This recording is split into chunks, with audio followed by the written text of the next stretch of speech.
नमस्कार, आप देख रहे हैं क्राइम फोकस न्यूज। मैं हूं जुल्फिकार अली। उत्तर प्रदेश के मुख्यमंत्री श्री योगी आदित्यनाथ ने कहा कि उत्तर प्रदेश ने जंगलों के क्षेत्रफल को बढ़ाने में भी उल्लेखनीय सफलता हासिल की है। उन्होंने सोशल मीडिया पोस्ट के माध्यम से इस उपलब्धि का जिक्र करते हुए कहा कि राज्य पर्यावरण संरक्षण और हरित विकास की दिशा में लगातार आगे बढ़ रहा है। मुख्यमंत्री के अनुसार राज्य सरकार वृक्षारोपण अभियान, वन संरक्षण और पर्यावरण को लेकर लगातार काम कर रही है और सरकार का दावा है कि बड़े पैमाने पर पौधारोपण और जंगल के संरक्षण को लेकर प्रदेश में हरित क्षेत्र का विस्तार हुआ है। सरकार का कहना है कि बढ़ते वन क्षेत्र में पर्यावरण के लिए लाभदायक हैं। इससे जलवायु संतुलन और लोगों को स्वच्छ वातावरण मिलता है। वन क्षेत्र बढ़ने से वन जीवों के संरक्षण और प्राकृतिक संसाधनों को मजबूत करने में भी मदद मिलेगी। हालांकि विपक्ष का कहना है कि सरकार को इन दावों से सभी जुड़े आंकड़े और जमीनी स्तर को भी मजबूत करना चाहिए ताकि जनता वास्तविक तस्वीर देख सके। वहीं सरकार का दावा है कि पर्यावरण संरक्षण दोनों को ही साथ लेकर बढ़ने का कार्य किया जा रहा है। अब देखना है कि सरकार का इन दावों का असर जमीन पर कितना देखने को मिलेगा। यूपी के अंदर इंफ्रास्ट्रक्चर में भारी वृद्धि हुई है।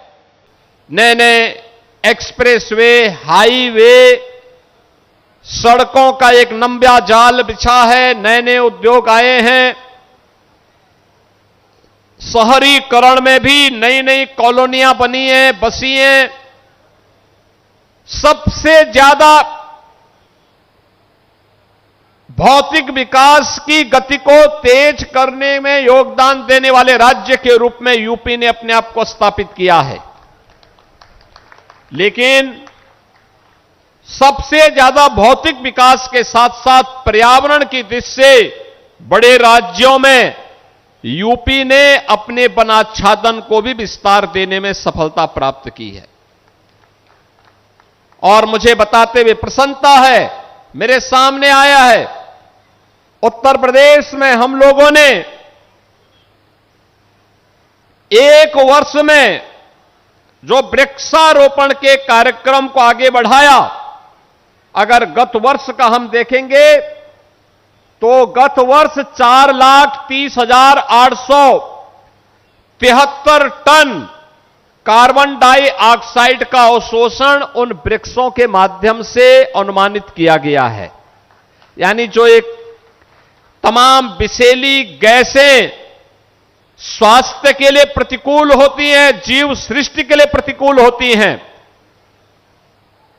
इस धरती माता में जब एक पेड़ उगता है तो वह सैकड़ों टन कार्बन डाइऑक्साइड का अवशोषण करता है। कार्बन का संचयन 1,17,500 टन इस दौरान हुआ, धरती की उर्वरता को बनाए रखने के लिए। और ऑक्सीजन का उत्सर्जन जो इसके कारण हुआ वह हुआ है 3,13,373 टन। यानी अगर आप कहेंगे तो यह 2,19,361 लाख लीटर यह ऑक्सीजन का उत्सर्जन भी इन पेड़ों के माध्यम से अनुमानित किया गया। और अगर 9 वर्षों के इन आंकड़ों को हम जोड़ करके देखेंगे तो बहनों और भाइयों, जो वृक्षारोपण के बड़े कार्यक्रम को हम लोगों ने यूपी के अंदर इस दौरान किया और उसके कारण वृक्षारोपण का आच्छादन, वनाच्छादन यूपी का बढ़ा, परिणाम हुआ 6,37,74,130 टन कार्बन डाइऑक्साइड का अवशोषण हुआ। 1,73,90,000 कार्बन का संचयन भी हुआ और 4,63,90,130 टन ऑक्सीजन का उत्सर्जन भी हुआ। यानी आज हम सबके सामने ये आंकड़े इसलिए महत्वपूर्ण हो जाते हैं, आपने मौसम के चक्र को देखा होगा। मैं कल से देख रहा हूं लगातार बारिश पड़ रही है। इंद्र भगवान की कृपा हो गई कि हमारे कार्यक्रम के लिए हमें इस समय थोड़ा राहत मिली हुई है, नहीं तो रात भर बारिश थी, कल रात्रि भर बारिश थी और किसानों के लिए बहुत अच्छी बारिश है।